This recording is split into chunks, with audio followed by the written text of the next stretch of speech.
We have the pleasure of welcoming Ryan Estis today to our interview series, Leaders Hum. I'm Aishwarya Jain from the peopleHum team.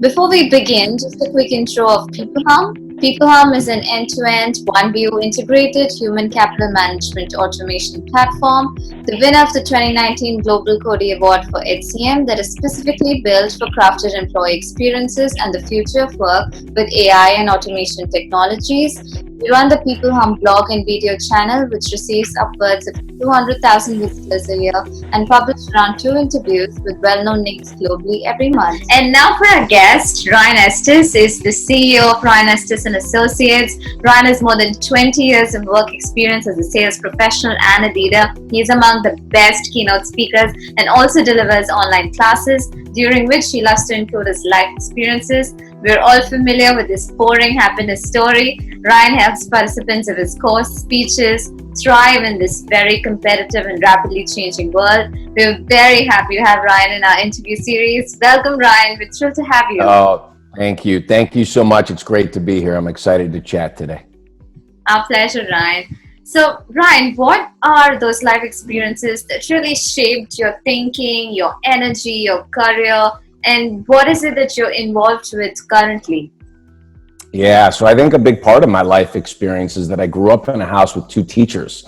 So I always had the teaching gene in my DNA. My classroom just looks a little different. But after I got out of college, I had a seminal moment. I took an entry-level sales job, really didn't know what I wanted to do. I was struggling. And I got a chance to sit in the audience at a presentation by the legendary Jim Rohn, who many people refer to as the godfather of motivational speaking. And Jim Rohn changed my life. He recommended books. I bought his books on tape, and I went on this journey of self-study and self-improvement. Had a little bit of success, was promoted into leadership, worked my way up the ranks of an advertising communications firm, and then 10 years ago launched my own research and learning organization. So we study trends and best practices in sales and leadership, publish those, and then up until recently, I was actually doing about 80 live events presenting these ideas to companies, audiences all over the world. Obviously, that's on pause right now, but we've quickly transitioned to an online and virtual learning model. We're engaging customers and similar to this. So that's a little bit about my background and what we're working on today. And we've got some exciting new things in the works in terms of publishing. I'm working on a new book and a new online course. And this moment of pause has given me time to move those projects forward. So I'm actually excited about that. That's awesome. And thank you so much for sharing your journey with us. And I'm sure, you've kind of put things in perspective now and you're just pondering over a lot of things and getting your creativity out, right? And, you have this amazing talent of speaking, right? And the way you just kind of articulate, was it something innate or it's just the approach that you kind of practice to being qualified and being the best? Yeah, I like to talk about things that I have ending and some practical experience around. So I think, part of what helps is, that I'm a practitioner for 20 years. I mean, I grew up in a sales organization and I know what worked for me and have had an opportunity to run sales teams, the sales organization. So I think really it basing my speaking on my own expertise and experience that helps me, have energy and be articulate. And then I'm just passionate about it. I love helping people. I love the work that I get to do. I think there's an incredible energy around being on stage and in front of a live audience and going into these organizations and helping them grow and thrive. So I think that's part of where the energy piece comes from. But I'm passionate about it. And I think, if you see that and feel that during our time together, then that's great. I'm doing my job, that means. Absolutely. I think it inspires, me and so many other people because your passion, it really, really shows. And not a lot of people are like that. But, tell me something, Ryan. Was this out of your comfort zone initially? Because I know that when it comes to being the best, you have to kind of step out of your comfort zone. It was a giant step out of my comfort zone. And I want to be very clear about this. Running my own business, starting a company wasn't natural to me at all. I worked for a large organization. I had a very stable job, but it was in the middle of the Great Recession. So it was January of 2009. Like a lot of companies, our company was struggling. It was a big reset in the world, not too dissimilar from a business perspective of what we're navigating now and going to be navigating. We're in a recession. And my company was struggling and made some decisions that I just wasn't aligned with. And so very abruptly, I resigned. And here I was at my kitchen table in January of 2009. The world was literally collapsing, and I was starting this new business, and everybody thought I was crazy. And so I'll be transparent about that for the purpose of this call. It was very uncomfortable. I had sleepless nights. I had a lot of anxiety. There were times I'd wake up at 3 a.m. and I'd think about calling my old boss and begging for my old job back. So it was a period of incredible discomfort and adversity. But here's the secret. That's where all of the growth happens. That's the gold. And I look back upon that moment now, and I truly believe this. Our darkest moments can become defining moments if we are awake to the learning and have the willingness or the resolve to go through the hard parts. And I look back on that period of time and tell people today that the Great Recession was my greatest gift, because it forced me to get uncomfortable and confront myself and make decisions about where I wanted to be in the future. And that kind of moment of pause is a gift.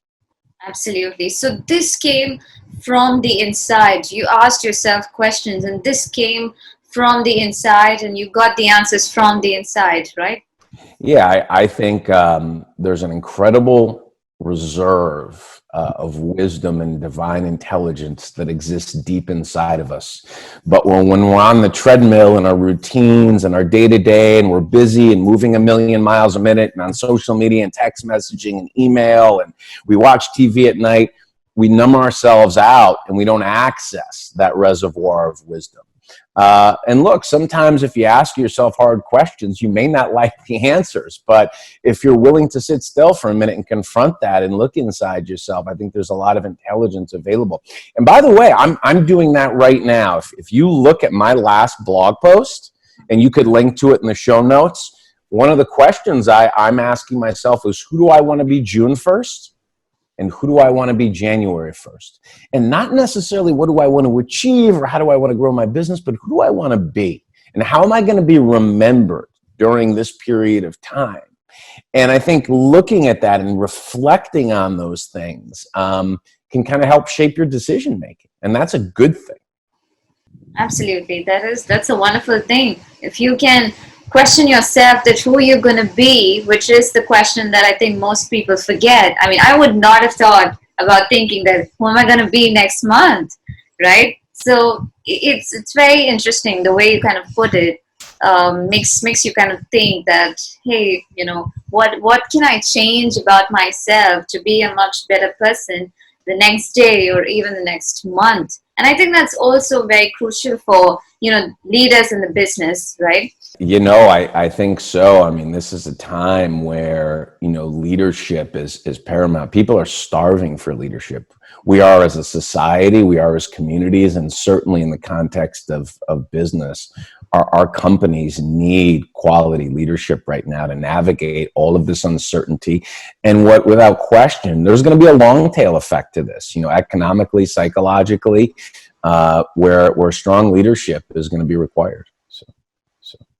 Absolutely. And what's your advice to leaders at this point in time? You know, how must they, get themselves together and build a team that's high performing, or just keep the team together? Yeah, well, I think, you know, part of what we're talking about are great suggestions for leaders too. I believe leadership starts on the inside, so it's an inside out approach, right? So to be a great leader, you have to confront yourself first, and I think doing some of that inner work and asking yourself big questions is crucial and important. Then I think, you know, it's a lot of the things that we know to do, but always don't intuitively do it. Slow down a minute. You know, take time to connect. Be transparent, over communicate, then over communicate a little bit more. I think people can recognize that we're navigating uncertainty and hard decisions are being made. We all know that. You watch the news for 5 minutes and you can see that. I think what we're looking for leaders is honesty, transparency, integrity, communicate the truth. And then look, this is also a period of time that requires a little bit of compassion and empathy. I run a business. I'm the CEO of my company. We're making some hard decisions. We're a small business. So I work for a Fortune 500 company. I run a small business now. I've seen both sides of this equation during a crisis, and hard decisions have to be made on both sides. And I'm making some of those in my business now. For a small business, cash flow is a very significant consideration. But I think it's important, even with my team, to communicate and have some compassion and empathy. And I always say, this is always my thesis, put people first. And ultimately, over time, performance and profitability will follow. But in a crisis situation, you want to make decisions today that you can be proud of as a person in 6 months. And so I've thought about that personally, and I think professionally, one of the questions I use to kind of encompass myself through this is, am I making this decision from a place of love or a place of fear? Because it's easy during a period of uncertainty to get overwhelmed by fear. Things change so quickly, right? Our business shifted so fast. We weren't prepared for this. And now I'm overwhelmed, anxious. The future seems very uncertain. Our models aren't predictable anymore. So it's easy to contract and shrink and have that scarcity mindset. And I don't want to live from there. I certainly don't want to leave my organization from there. So it's kind of getting centered again and looking out at the landscape, considering the possibilities, and making good, healthy, wholehearted decisions from my heart space. Absolutely. Now is the time when, holistically we have to be sane and sound, because it's like a tsunami that's kind of hit you, right?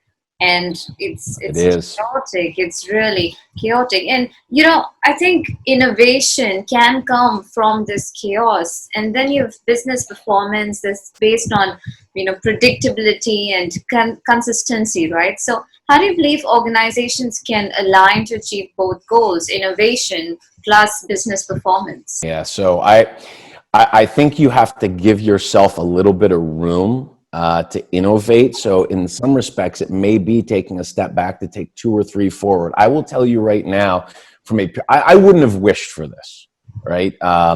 Because there's just a lot of adversity and trauma around it. It's been challenging for my team, myself personally, my business, but we're already innovating. And the way we're doing it is in lockstep with our customers. We have customers whose needs have significantly changed, right? They're being transformed through this. And so if you can get close to your customer, right, listen, collaborate, co-innovate new solutions, I think you'll see coming on the other side of this, there's going to be an opportunity to transform your business. There's no doubt in my mind that 12 months from today, I'm going to have a better business that provides a deeper level of value to our client partners. We're iterating right now in partnership with our customers. So I think there's an opportunity for co-innovation. Pay attention to the marketplace, pay attention to your customers, get close to them, understand their needs, and then think about how you can iterate together. And we've been fortunate to have some customers, even during this crisis, reach out to us and say, we need help. And that's really shaped our thinking. So that co-innovation is definitely going to be our model going forward. Yeah, that makes a lot of sense. And yeah, a lot of clients are now also taking a back seat. So it's a very good time to build your relationship with your customers and get to know them even better so that you can craft your solution or whatever it is you do. It could be much more personalized to your customer. Yeah. Oh, that's right. Personalization, customization, ask a lot of good questions, show up. It's part of what we're doing, kind of our April strategy is, instead of focusing on how to be successful, look for opportunities to be helpful, right? Check in, serve, support. How can we be helpful during this time? And I think, if we show up and we're remembered for that, there's going to be opportunities down the road. So, our go-to-market strategy right now really is to help and be helpful, to serve where we can, to produce content, to be on a show like this with you, my own blog, my own weekly newsletter, custom videos we're creating. and then really listening and responding to the customers that have proactively reached out and said, hey, we want to engage, we want your help. Let's jump on a call. We need to figure some things out quickly. Just responding to those inquiries real time, it makes us a good partner, and I think it's going to help us build a better business for the long term. Absolutely, and that would be a very wonderful experience even for the customers, because they would realize your value. They'd have time to realize your value at this point in time. And if you do something great to help them, yeah, it's kind of obvious they will definitely remember you for your gratitude, for your, good work, right? And Ryan, you've also been a sales professional. And right now, I think a lot of sales professionals are going through a lot of anxiety because their hands are itchy and, like there's so much uncertainty. So what is your advice to sales professionals? What can they really focus on right now? Yeah, so I think sales professionals have to focus on a couple of key things. One, chill out. Okay, this isn't a time to in-mail 10 prospects with a cold pitch on LinkedIn. I can't tell you, it's so easy during a time like this where people are sensitive and dealing with a lot of change and anxiety to take a relationship from neutral to negative. I bet I have 10 messages in LinkedIn where people start a sales pitch with, how's your business going? And it's like, really? That's the question? You don't know me and that's the question you want to ask me today? You lost your mind? Don't do that. Stop. Pause. Reset. Right? And so look, we run a sales organization. And so part of my recommendation is, again, it's looking for opportunities to serve. How can I be helpful? Right? Check in. Let people know that you're there when they're ready to talk to you. And then pay attention, respond to the inquiries that you have.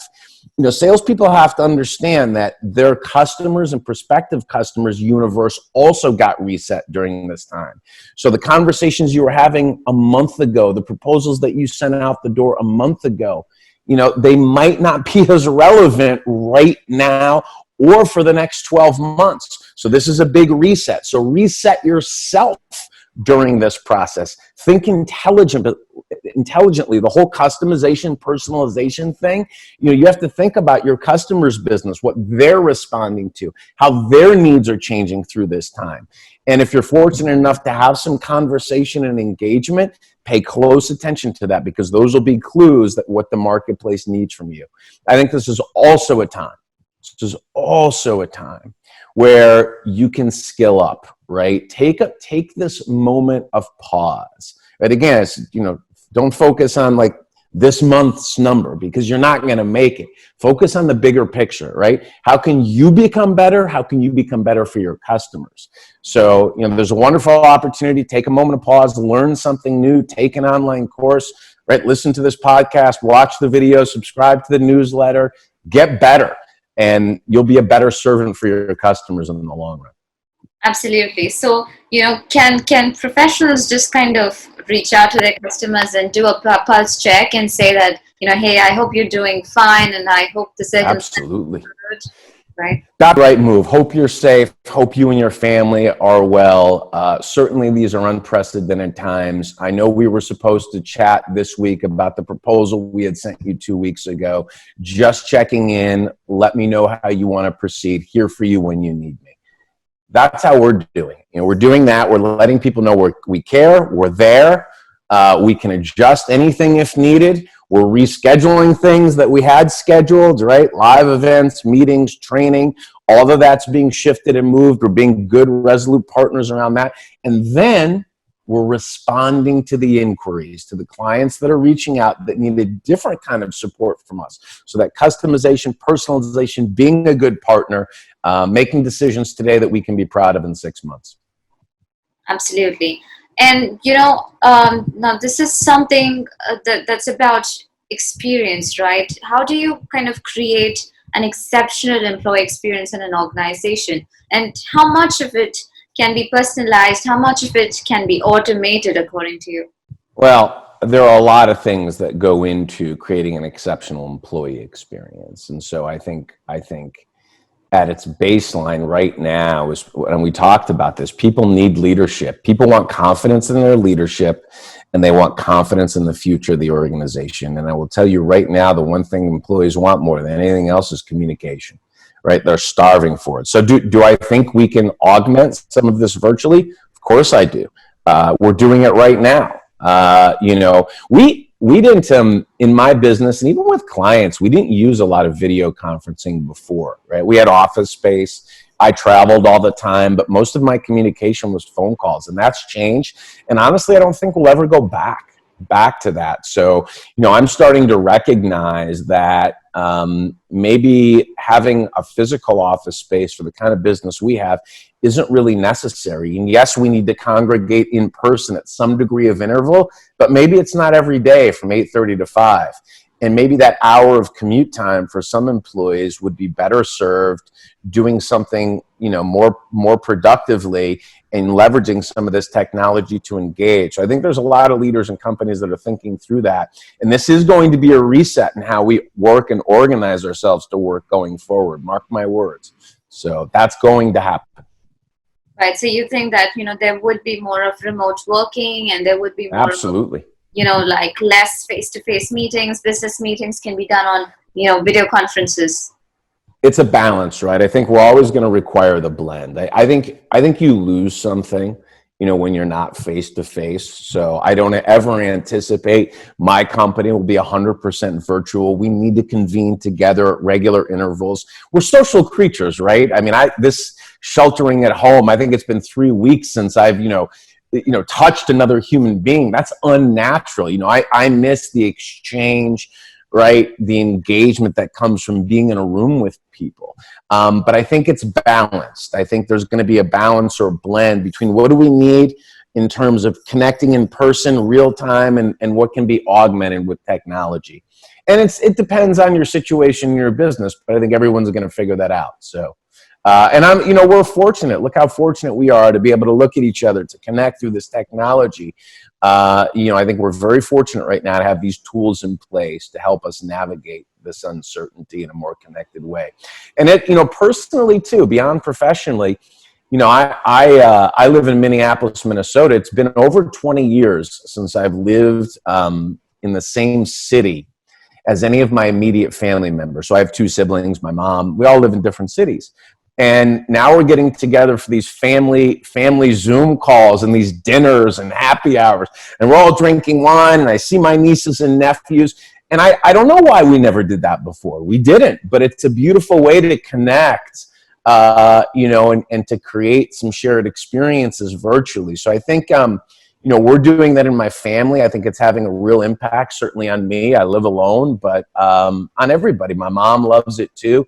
And I think some of those same principles you can bring into the workspace to augment your connection in real life with technology. So. Absolutely. I think suddenly, it's like a wake-up call that, that you did not connect with your family, whereas you easily could have. And it's kind of unfortunate that it takes a crisis to bring out radical change. But I guess humans are human. That's human nature, right? We're creatures of habit. You talked about getting out of your comfort zone. We love our comfort zones. Our brains are wired for the familiar, to keep us safe in our routines and rituals. So we get on that treadmill, we get in our lane, and we stay in it because that's what we know, even at times if it's not serving us well. And then it takes this to hit the reset button and look around. And I think one of the questions I'm considering is, okay, things were going pretty well in my business, but what routines and rituals, or what known and familiar things do I not want to return to? And, how is this moment of pause going to enable me to hit the reset button so I can actually say, yeah, you know what? I'm not going back to living that way. It was comfortable. I was on the treadmill. I was ignoring some things that I needed to address. And I sort of deep down inside knew it. And this is the moment of change where I'm going to address them. So it's a crisis of meaning, and it's in crisis where I think we start to ask those bigger questions and get more willing and committed to making a change. And this is that moment of pause. You almost have to step out of that and look inside to call out the change you need to make. And look, if you're not dealing with, there's a lot of pain around this and suffering. I mean, I'm not minimizing that at all. It's real. But if you're healthy and you're not dealing with severe economic uncertainty, this moment of pause can be an opportunity if you frame it up the right way. And that's certainly how I'm looking at it. Absolutely. I think for a long time, we just keep ignoring all these things that we're supposed to change, that, yeah, I'll do it tomorrow. But, then there comes that one day when everything changes for you and you're like, I should have changed that before. So you're just really reacting rather than being proactive. And that again is such a, innate human characteristic, and that can really harm people. Well, it is, and what's so interesting about this period of time, it is an innate human characteristic. So we all often don't commit to radical change until we endure a crisis, and for some people that could be it could be the loss of a job, it could be a divorce, it could be a health scare or a health crisis. What's so interesting about this period of time is that we're all going through this crisis together, right? And so this is a bit of a global reset and a global shift. And I think as a society, we are going to consider, okay, what things do we not want to go back to? And, I sit on some of these Zoom calls and I do some executive coaching. So I'm fortunate to be in a position where I can ask people, okay, what normal have you identified that you plan on not returning to, given this reset that we're experiencing? And it's so interesting, the answers you hear to that question. I think generally speaking, people are recognizing that simplicity, happiness, connection to people, right? Those things are becoming bigger priorities through this. And I think getting back into the rat race and the treadmill on 10 and flying all over the place. And even for me, doing 90 live events all over the world, living in hotels 130 nights a year, jumping from city to city, is that necessary? And is that really how I want to spend, the rest of my time on the planet Earth? And I think reconfiguring some of that is part of what we're being called to do right now. And in some ways, that kind of a reset is actually good. Yeah, I think Mercury is in retrograde, and suddenly you're just, you're valuing simple things, and you're just questioning everything, putting everything in retrospection. And it's amazing how we're all in this together. And I think if we come out of this crisis, we're going to be much stronger, and we're going to be much level-headed. I think so too. I think a return to simplicity is a good thing. I think the long-term implications of this can trend to be very positive. That our values will be more wholehearted and aligned. I think we'll recognize the effect that we have on each other. Right? We're all kind of in this thing on this spinning ball in space together for a short period of time, and I think the return to simplicity and the recognition of what's really important through this, heightening that awareness are that can be a beautiful thing. So, to me, it's like, remembering what makes you happy and the pursuit of happiness, because at the end of the day, success is happiness. And so pursue that which makes you happy. And I think, when we're on that treadmill on level 12, our definition of success can get a little blurry, but this kind of reorienting toward that which is simple and meaningful is a good thing. And it's certainly been my experience thus far. And I never would have taken this moment of pause had it not been thrust upon me. I know that's certainly true for a lot of my clients too, but yeah. Yeah, I think it's true for all of us, But right. I'm also very sure that after years of this pandemic, we're gonna question ourselves, and the answer better be good. You're gonna ask yourself, what did you do during that crisis, and you're gonna regret it if you did not improve yourself, if you did not look for the pursuit of happiness at this point in time, right? I agree. I mean, I think this is an opportunity. So often in life, it's not what happens to us, right, but how we react to what happens to us. I think one of the lessons through this is we're not in control of everything, and I'm kind of a control freak, right? So when it's very uncomfortable for me to not be able to pull the levers and manage everything. That's kind of my personality, but I call it surrendering and accepting the reality. This is our new reality, and I have to accept it, surrender into it, and then look for my opportunity in it. And I think you're absolutely right. We can choose how we move through this and how we come out of it. This has been a massive disruption to my year, my business, my team. And so I can fight that and resist it, or I can accept it, surrender into it, and then look for the silver lining and the opportunity. And it took me a couple of weeks to get there. I was very frustrated, but I'm like a lot of people are. But I think I'm coming into that place and looking for the opportunity and the challenge. Absolutely. That makes a lot of sense. And, in talking a little about the economy and how it's going to evolve, obviously you're aware of the gig economy and everything that surrounds it. So do you think that this is going to increase after the pandemic is over, because there are just so many millennials out there? Unfortunately, the graduate class of this year is going to really have a tough time, and leaders are going to be picky now as to who they're going to choose, because suddenly there's just so many people out there who they can recruit, right? How is this going to evolve out? And are you a believer that the gig economy is here to stay? Yeah, I think the gig economy will survive this crisis. I think the way we organize ourselves to accomplish work, the way companies organize themselves to accomplish work, is fundamentally changing. But let's confront the brutal facts. If you're a solopreneur, a freelancer, or a gig worker, the near term may be very challenging. I think there are opportunities amid the challenge.